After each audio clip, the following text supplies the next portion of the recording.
Hi there, Slate and I are ready for the next chapter of Anne of Green Gables. I hope you're ready as well. Today we're on to chapter 5, which is called Anne's History. "Do you know," said Anne confidentially, "I've made up my mind to enjoy this drive. It's been my experience that you can nearly always enjoy things if you make up your mind firmly that you will. Of course, if you must make it up, you must make it up firmly. I am not going to think about going back to the asylum while we're having our drive. I'm just going to think about the drive. Oh, look, there's one little early wild rose out. Isn't it lovely? Don't you think it must be glad to be a rose? Wouldn't it be nice if roses could talk? I'm sure they could tell us such lovely things. And isn't pink the most bewitching color in the world? I love it, but I can't wear it. Red-headed people can't wear pink, not even in imagination. Did you ever know of anybody whose hair was red when she was young, but got to be another color when she grew up?" "No, I don't think I ever did," said Marilla mercilessly, "and I shouldn't think it likely to happen in your case either." "Well, that is another hope gone. My life is a perfect graveyard of buried hopes." That's a sentence I read in a book once, and I say it over to comfort myself whenever I'm disappointed in anything. "I don't see where the comforting comes in myself," said Marilla. "Why, because it sounds so nice and romantic, just as if I were a heroine in a book, you know. I am so fond of romantic things, and a graveyard full of buried hopes is about as romantic as one can imagine, isn't it? I'm rather glad I have one. Are we going to cross the Lake of Shining Waters today?" "We're not going over Barry's Pond, if that's what you mean by your Lake of Shining Waters. We're going by the shore road." "Shore road sounds nice," said Anne dreamily. "Is it as nice as it sounds?" "Just when you said shore road, I saw it in a picture in my mind as quick as that. And White Sands is a pretty name, too. But I don't like it as well as Avonlea. Avonlea is a lovely name. It sounds just like music. How far is it to White Sands?" "It's 5 miles, and as you're evidently bent on talking, you might as well talk to some purpose by telling me what you know about yourself." "Oh, what I know about myself isn't really worth telling," said Anne eagerly. "If you'll only let me tell you what I imagine about myself, you'll think it ever so much more interesting." "No, I don't want any of your imaginings. Just you stick to bald facts. Begin at the beginning. Where were you born and how old are you?" "I was 11 last March," said Anne, resigning herself to bald facts with a little sigh. "And I was born in Bolingbroke, Nova Scotia. My father's name was Walter Shirley, and he was a teacher in the Bolingbroke High School. My mother's name was Bertha Shirley. Aren't Walter and Bertha lovely names? I'm so glad my parents had nice names. It would be a real disgrace to have a father named, well, say, Jedediah, wouldn't it?" "I guess it doesn't matter what a person's name is as long as he behaves himself," said Marilla, feeling herself called upon to inculcate a good and useful moral. "Well, I don't know." Anne looked thoughtful. "I read in a book once that a rose by any other name would smell as sweet, but I've never been able to believe it. I don't believe a rose would be as nice if it was called a thistle or a skunk cabbage. I suppose my father could have been a good man even if he had been called Jedediah, but I'm sure it would have been a cross. Well, my mother was a teacher in the high school too, but when she married father, she gave up teaching, of course. A husband was enough responsibility. Mrs. Thomas said they were a pair of babies and as poor as church mice. They went to live in a teeny-weeny little yellow house in Bolingbroke. I've never seen that house, but I've imagined it thousands of times. I think it must have had honeysuckle over the parlor window and lilacs in the front yard and lilies of the valley just inside the gate. Yes, and muslin curtains in all the windows. Muslin curtains give a house such an air. I was born in that house.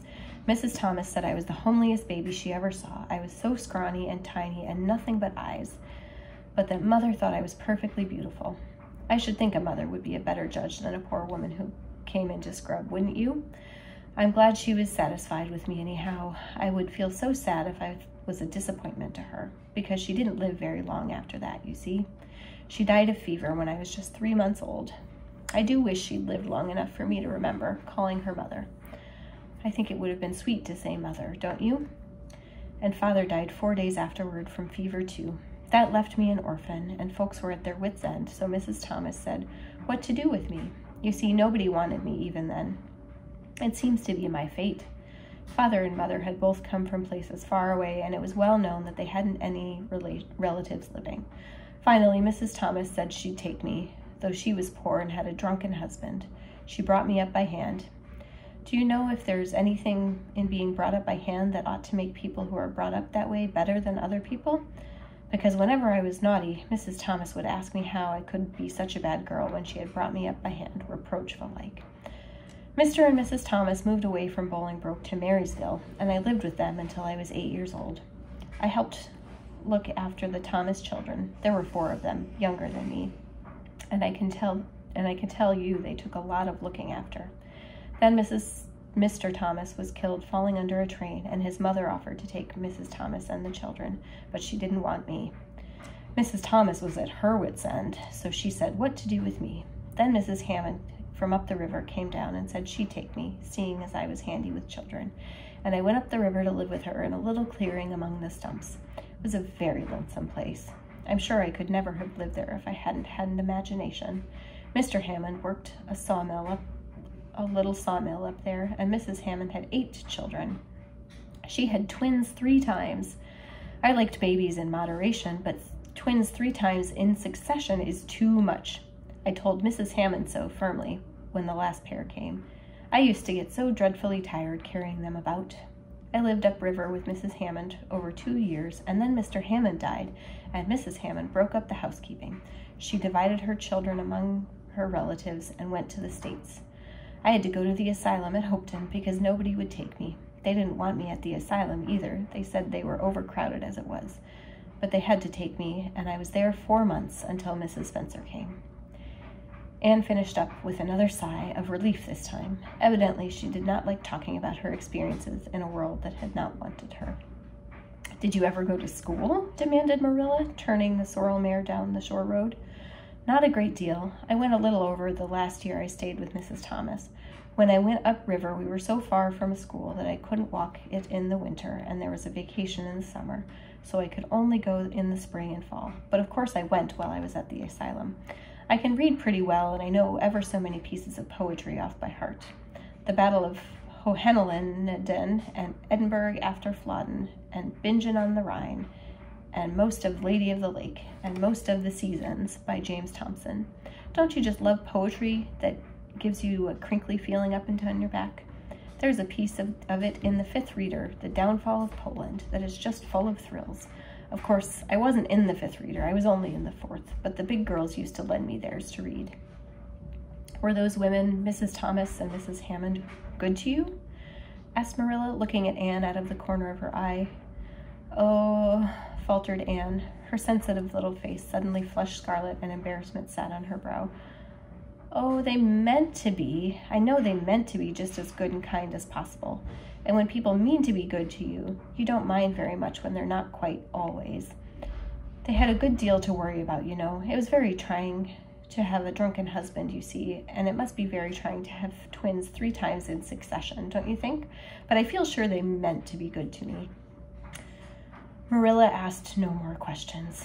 Anne gave herself up to a silent rapture over the shore road, and Marilla guided the sorrel abstractedly while she pondered deeply. Pity was suddenly stirring in her heart for the child.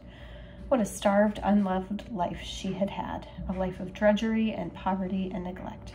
For Marilla was shrewd enough to read between the lines of Anne's history and divine the truth. No wonder she had been so delighted at the prospect of a real home. It was a pity she had to be sent back. What if she, Marilla, should indulge Matthew's unaccountable whim and let her stay? He was set on it, and the child seemed a nice, teachable little thing. She's got too much to say, thought Marilla, but she might be trained out of that. And there's nothing rude or slangy in what she does say. She's ladylike. It's likely her people were nice folks. The shore road was woodsy and wild and lonesome. On the right hand, scrub firs, their spirits quite unbroken by long years of tussle with gulf winds, grew thickly. On the left were the steep red sandstone cliffs, so near the track in places that a mare of less steadiness than the sorrel might have tried the nerves of the people behind her. Down at the base of the cliffs were heaps of work-worn rocks or sandy little coves inlaid with pebbles, as with jewels, ocean jewels. Beyond lay the sea, shimmering in blue, and over it soared the gulls, their pinions flashing silvery in the sunlight. Isn't the sea wonderful? Said Anne. Isn't the sea wonderful? Said Anne, rousing from a long, wide-eyed silence. Once, when I lived in Marysville, Mr. Thomas hired an express wagon and took us all to spend the day at the shore 10 miles away. I enjoyed every moment of that day, even if I had to look after the children all the time. I lived it over in happy dreams for years. But this shore is nicer than Marysville shore. Aren't those gulls splendid? Would you like to be a gull? I think I would. That is, if I couldn't be a human girl. Don't you think it would be nice to wake up at sunrise and swoop down over the water and away out over that lonely blue all day, and then back at night to fly to one's nest? Oh, I can just imagine myself doing it. What big house is that just ahead, please? That's the White Sands Hotel. Mr. Kirk runs it, but the season hasn't begun yet. There are heaps of Americans come here for the summer. They think this shore is just about right. I was afraid it might be Mrs. Spencer's place, said Anne mournfully. I don't want to get there. Somehow it will seem like the end of everything. And that is the end of chapter 5.